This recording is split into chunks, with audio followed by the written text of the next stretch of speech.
Unang katawhan sa Dios nga niya dinhi karon, ayaw ninyo biyae ang simbahan. Kay unyong gibiyaan ang simbahan, inyong gibiyaan si Kristo. Okay lagwa mo kay baw.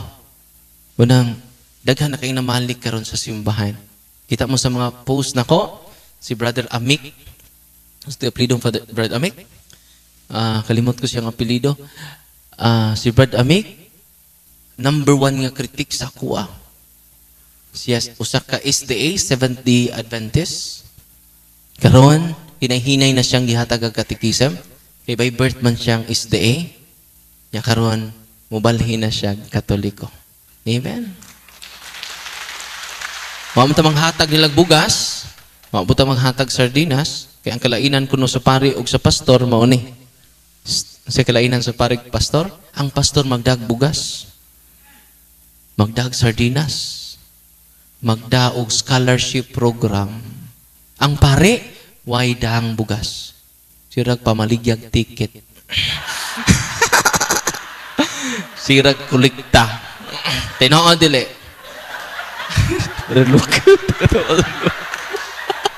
Para sa simbahan. Amen? Kaya ang pare, way da. Way daang butang. Ano saan pare? Way daang butang. Ang da sa pari, ang tag-iya sa tanang butang. Amen? Itong pakpakan si Father Lucas, si Monsignor Rocha. Sakto na ko? Rocha? No. Ay, bali na po, no. Si Monsignor Rocha, kay sila rin makahatag ninyo sa tag-iya sa tanang butang, ang pan sa kinabuhi. Nang hangyo ko ninyo, kato makaluhod, inig-isa na ko, luhod mo. Katupong di nakaluhod, exempted na mo. E basta ninyong luhod ninyo, di na mo katindog. No. Inyo kung pasangindan, kana yung parian na mo na nakaingon. Sige na po kong luhod ron. Exempted na nang doon ay mga sakit sa tuhod. Kita mga himsog pa, kneel down. Unang sa Pilipos, Kapitulo 2, pangluhod ang tanang binuhat. Ano? Mangluhod ang tanang binuhat sa langit o sa yuta sa pagsimba sa Ginoo. Muna na siya, nang iisa. Si Kristo naman na. Muna nga, bless kay taron. Ang inyong pamilya, bless kaayo. Labi na, kung dadun ninyo, niya ikatikais ninyo ang tibok na tong pamilya. Ganun na ata sa simbahan, na uban, mo na nagsimbahan kay bag-og sakyanan. Uy. Kung mabag-ong sakyanan, di kasimba. Napoy uban, bag-uog sa nina. Mga nang ni simba. Nga inutang pa sa kay ukay, nga hangtod karon wa pa mabayri. Nga anong ni Anita din, dili tungod kay bag-o ang atong gamit. Yan hita, tungod kay gusto tang magbag-o. Kay ang ginuuray makabag-o na tong tanan. Di kabag-o ang tao sa imuha. Only Jesus, because Jesus is the only Savior and is our only Lord. He is the only Savior and our Lord. Amen?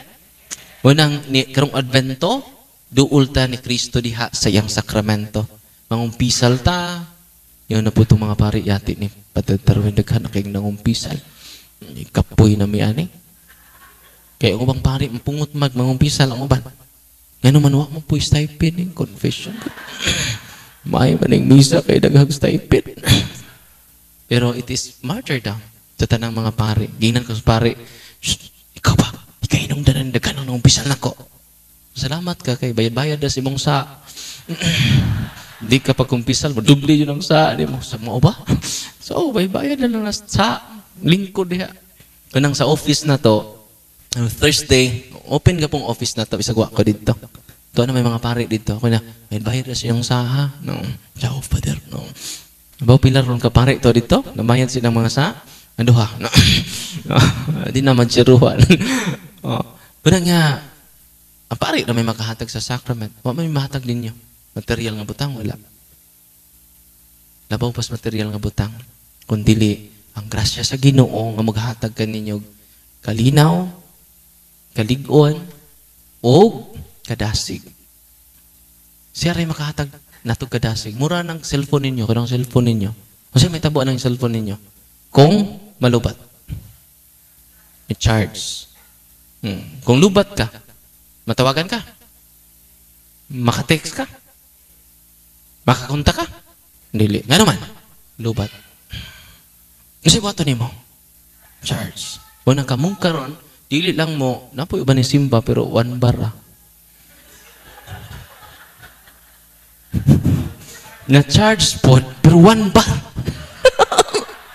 Kung nakabantay mo nga, buutan ka ni Solder Mamalikas, nag-abot na to. Yawa, piste.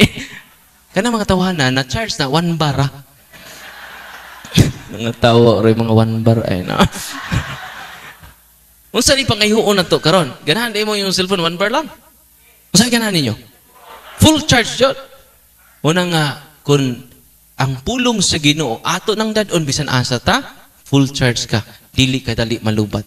Kung sa may nitabo na to ron, dali ta masuko, dali ta magdumot, dali ta mapungot, dali ta mangluod. Ngano? Mabawtag lubot.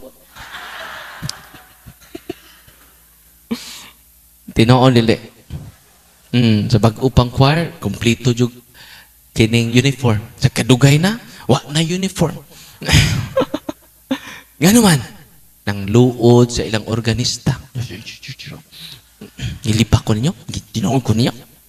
Sa una, daghang ang minister, karon gamay na. Ngano man, may gamay naman. Daghan na ang naigamay. Nganong, dali man ka masuko sa gamay nga rason. Dali ka mapungot sa gamay nga sayop sa imong bana. Yung mo mga tanang ano? Naatay gamay. Yan nagwali. Naapoy dako, no?